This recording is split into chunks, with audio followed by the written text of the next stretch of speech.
Hello అందరికీ, ఈరోజైతే టమాటా నిల్వ పచ్చడి చేశాను. చాలా టేస్టీగా వచ్చింది. ఎలా చేశానో ఒకసారి ప్రాసెస్లోకి వెళ్దాము.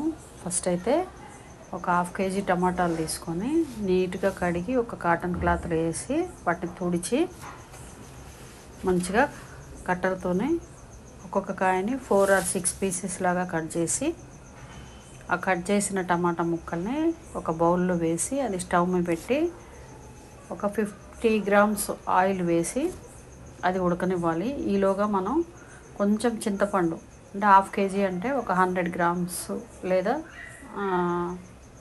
75 grams అట్లా చింతపండు తీసుకొని నీట్గా శుభ్రం చేసి దాన్ని కొద్దిగా వాటర్ వేసి ఒక చిన్న గ్లాస్ వాటర్ వేసి స్టవ్ మీద ఇంకొక సైడ్ పెట్టేసి దాన్ని ఉడకనివ్వాలి వాటర్లో. ఇట్లా టమాటాలు స్టవ్ మీద పెట్టుకోవాలి, ముక్కలు కోసి దాంట్లో కొంచెం ఆయిల్ వేసుకోవాలి. అది అలా ఉడుకుతున్నప్పుడే మనం ఇంకొక సైడ్ చింతపండు కూడా పెట్టేసుకొని చింతపండుని మనం బాగా ఉడకనిస్తే ఏమవుతుందంటే మెత్తగా అవుతుంది. ఈ పచ్చడి ఎలాగంటే మనము టమాటాలు కానీ చింతపండు కానీ మిక్సీ చేయము, రోట్లో వేయము. ఇది మెంతులు జీలకర్ర ఇవి కూడా కొంచెం వేడి చేసుకొని మెంతులు జీలకర్రని మనం మిక్సీ చేసుకోవాలి.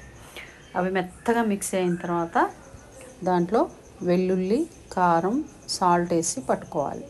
అది రెడీగా పెట్టుకోవాలి. వెల్లుల్లి కారము విత్ జీలకర్ర మెంతుల పొడితోనే రెడీగా పెట్టుకొని ఇంకో సైడ్ మనం చింతపండు ఏదైతే ఉడకబెడుతున్నామో ఈ చింతపండు బాగా మెత్తగా ఉడికిన తర్వాత దీన్ని తీసి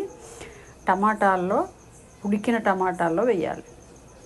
అలా వేసిన తర్వాత మనం రెడీ చేసుకున్నటువంటి వెల్లుల్లి కారాన్ని వేసి వెల్లుల్లి కారము సాల్ట్ జీలకర్ర మెంతుల పొడి ఇవన్నీ కూడా మనం ఈ టమాటా చింతపండు ఉడికిన గుజ్జులో వేసేసి దీన్ని మనం రోట్లో మాత్రం వేయమన్నమాట. ఎందుకంటే ఈ టమాటాలో ఉన్నటువంటి సీడ్స్ ఉంటాయి కదా, మనం మిక్సీ చేసినప్పుడు ఆ సీడ్స్ నలిగిపోవడం వల్ల ఆ టేస్ట్ అనేది మిస్ అయ్యిద్ది అనమాట.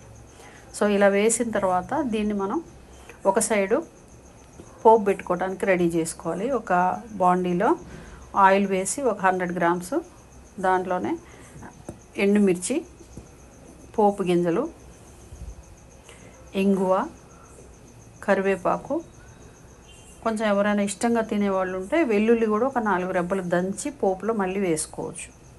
మనం ఆల్రెడీ కారం మిక్సీ చేసేటప్పుడు వెల్లుల్లి వేసాం కాబట్టి వేయకపోయినా బాగానే ఉంటుంది. ఫ్లేవర్ కోసం కావాలనుకుంటే వెల్లుల్లి కూడా 4 దంచి చేసుకోవచ్చు. చూసారా, ఎండుమిర్చి, కరివేపాకు, పోపు గింజలు అండ్ ఇంగువ కూడా వేసాను. సో ఇలా ఇంగువ వేసి మంచిగా గోల్డెన్ కలర్లో తాలింపు గింజలు అయిన తర్వాత దాన్ని తీసి మనం ఈ చట్నీ ఉంటుంది కదా, ఈ టమాటా చింతపండు వెల్లుల్లి కారం ఇంగువ వేస్తున్నాను. అలా ఉడికినటువంటి ఈ టమాటా చింతపండు గుజ్జులో ఈ వేయించినటువంటి పోపుని మనం మిక్స్ చేయాలి. ఇంకో సరిపోదేమో మళ్ళీ కొంచెం వేసాను. సో అలా ఇప్పుడు మంచిగా ఫ్రై అయింది. దీన్ని తీసేసి చూడండి, నేను ఈ గుజ్జులో వేసేస్తున్నాను. వేసిన తర్వాత కొంచెం సేపు మళ్ళీ అట్లా మగ్గనిచ్చాలన్నమాట. ఈ స్మెల్ ఈ ఫ్లేవర్ అంతా కూడా చట్నీకి పట్టాలి కదా.